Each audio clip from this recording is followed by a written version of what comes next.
Hello दोस्तों, स्वागत है आप सभी को हमारे चैनल में। शुरू करते हैं आज की कहानी का नाम है एक्सीडेंट।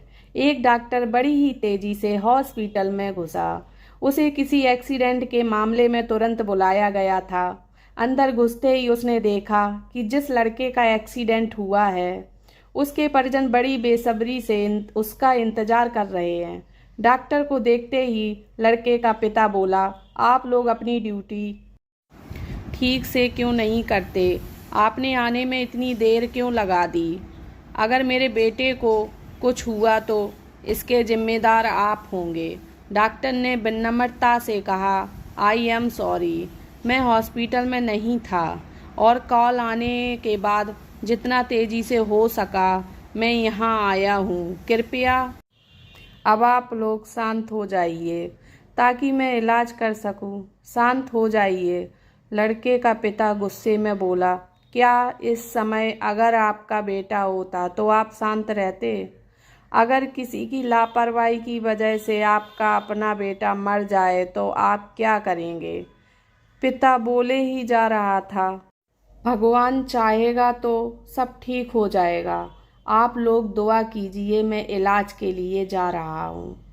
और ऐसा कहते हुए डॉक्टर ऑपरेशन थिएटर में प्रवेश कर गए। बाहर लड़के का पिता अभी भी बुदबुदा रहा था। सलाह देना आसान होता है, जिस पर बीतती है वही जानता है। करीब 1.5 घंटे बाद डॉक्टर बाहर निकला और मुस्कुराते हुए बोला, भगवान का शुक्र है, आपका बेटा अब खतरे से बाहर है। यह सुनते ही लड़के के परिजन खुश हो गए और डॉक्टर से सवाल पर सवाल पूछने लगे। वो कब तक पूरी तरह से ठीक हो जाएगा? उसे डिस्चार्ज कब करेंगे? पर डॉक्टर जिस तेज़ी से आया था उसी तेज़ी से वापस जाने लगा और लोगों से अपने सवाल नर्स से पूछने को कहा। ये डॉक्टर इतना घमंडी क्यों है? ऐसी क्या जल्दी है कि वो 2 मिनट हमारे सवालों का जवाब नहीं दे सकता? लड़के के पिता ने नर्स से कहा।